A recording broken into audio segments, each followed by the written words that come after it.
impossible is nothing to somebody that tries. Everything that someone said was impossible has happened. I was discussing with my wife something about me being overweight. You know, when you have to, yes, sometimes want to complain on your wife, but you want to take it out of her in some kind of perspective. And she said, well, why don't you just get on this treadmill for 15 minutes a day? I said, she said, just 15 minutes. So it went from 15 minutes a day to 2 hours a day. And that's what you were worried about. Yeah, exactly. I was complaining about my weight, and so I don't know. I guess I tried on some clothes and it was disastrous. And so I was worried about my weight.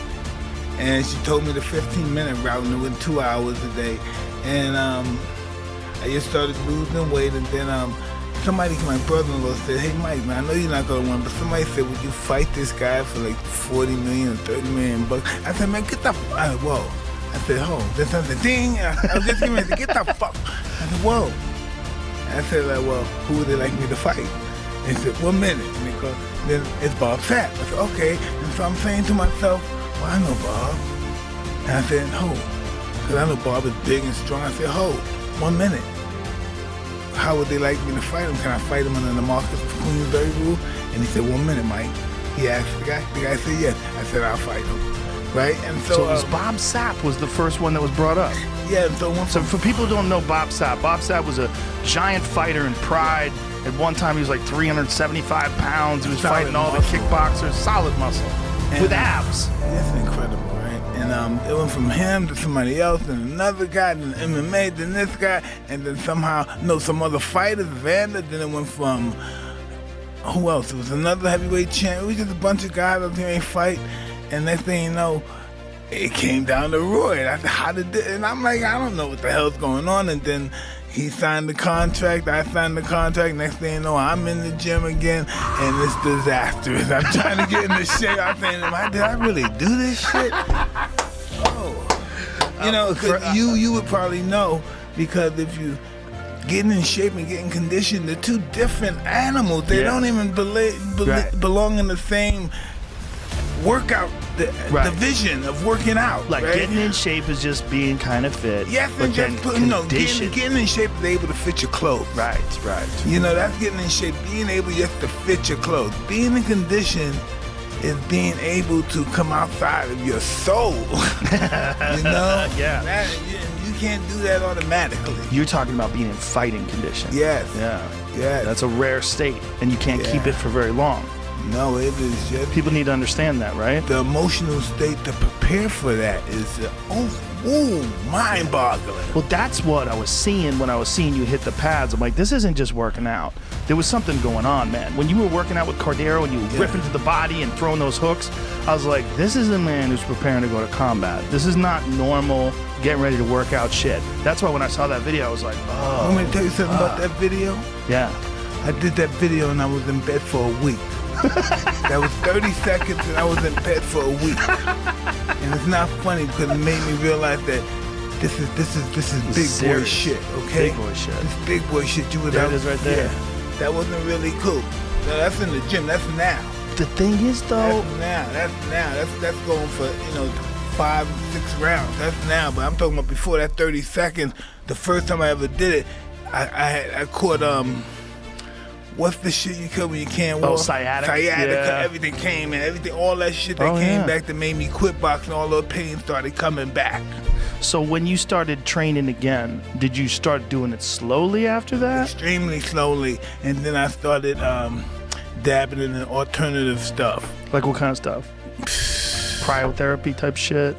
Cryo, stem cell research and therapy, and some other interesting stuff that I just don't know, and it's just beautiful stuff. Like what kind of stuff? I don't know, hyperbaric chambers and just everything. Everything to help you recover. It's really interesting. It is. Well, I saw you when you walked in today. I was like, God damn, you look good. You look good, dude. Hey. Like your muscles look good. You look like you're vascular. You look fit. And that's and I'm starting to feel fit. That's what's interesting. I'm starting to know what doing stuff. Like I think I'm in shape, and then the next thing you know, you think you're in shape, and then you start having like Ralphio start throwing punches at me. It's like he'll fight, and I can't punch back when I gotta avoid. And then 2 rounds go by, and he said, "Whoa, I'm not in shape. I'm hitting the bag 6 rounds. I'm doing this 5 rounds, 6 rounds. I'm jumping rope, and then I do 2 rounds with somebody. It's a whole different psychological preparation and woo." How much time has gone since you first started exercising? Like when did it start? So here we are. It was like August 23rd or something like that. 22nd. Right. When did it start? It had to start something like April. So March, something like in that. the middle of the lockdown. Yeah. So you just started just training, and now here you are, 5 months later, 4 months later. How far away do you think you are to being in like fighting shape? Oh, fighting shape. When the time comes, like by November 28th, yeah. That's when you'll be ready. Exactly. Now, why did you guys decide to move? You were supposed to be in September, right? It was supposed to be I September believe 12th. it was a viewing situation. At the proper timing for more people. For audiences, yeah. I believe it was something of that nature. It's so exciting. It's going to be awesome because it's going to be me and everyone else that's involved, Eros and everyone, Innovation, and we're going to start off the Legends Only League, and that's going to be really breathtaking, especially starting off with me and Roy. Yeah. And I'm looking forward to that because I have athletes from every gym. It's an array of everybody who believes that someone, they're all going to come back in all fields, and this is going to be something that me and Eros Intervention created together, and I think this is going to be pretty awesome. So Legends Only League would be like all sports, baseball, basketball, everything. Tennis.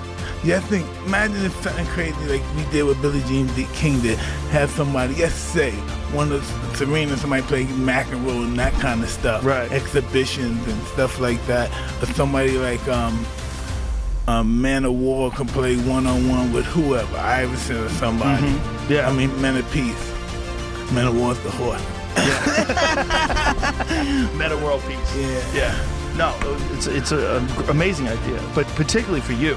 Like seeing you hit the bag again and seeing you hit the pads and get excited about it is very, very interesting to me. Because I knew that you had that thing in your head where you did want to ignite your ego, and then you had this quote that the gods of war reignited your ego. I read that, I got so excited. Well, that's the excuse I can use, you know? That's a really great excuse that I can use. But it was a great quote. It made me excited. And when I'm seeing you training, I mean, so some people that, everybody has opinions when something like this happens. When a man is 53 now, you 54? Yeah. 54? And decides to fight again. As fit as you look, like, why not? Why not? Why not? You could do whatever you want. Why can't? I mean, if you can go bungee jumping and ride a bull. Exactly. Listen, impossible is nothing to somebody that tries. Everything that someone said was impossible has happened. Yeah. It certainly, well, listen, in 2020, with all the ways of recovering, all the things we know, our the science, limitations create impossible. well, it's different now. Limitations are different now. Exactly. So when you, like that video when you were ripping the pads and working out with Rafael Cordeiro, how long into that was that? Like how quickly did you get your speed back? Was it right away? Was it right there? That was our first day. That was your first day? That was our first day. Let's try this out. That was our first day. Wow. And after that day, I was in the bed. I had to come get the guy to do the fucking shot and electrocute me to get me back. I had the sciatic hit me. I couldn't walk. I was crying to my wife, and I was like, wow. And I don't know why. After that, I should have said, this is over. I'm not going to do it. But that ego stuff said, hey, come on, please. Do you feel like you felt in the old days? Like in terms of your mind, like the enthusiasm about this? The enthusiasm, yes. Sometimes I feel I say this is bullshit. I can't be feeling this good, and then I don't know. I think I really am. I'm feeling good. I said this bag because I know the bag is a bigger bag, 200 pounds. And I said, well, this bag wouldn't be moving like this if I'm not hitting it kind of decently, No, you look good. This is not like I've seen guys come back and you see them working out and it looks sad. And it doesn't look good. What's exciting about you coming back is how good you look training. Why not? In this day and look, age? yes, but being a real fighter, this is what you know. You see so many people that's in the gym. Matter of fact, I've boxed Right. people in the gym that kick my ass every day. But then know what's different? When you get them in the ring and Yeah. there's a light on them and people are eating popcorn and drinking beer and they freak out.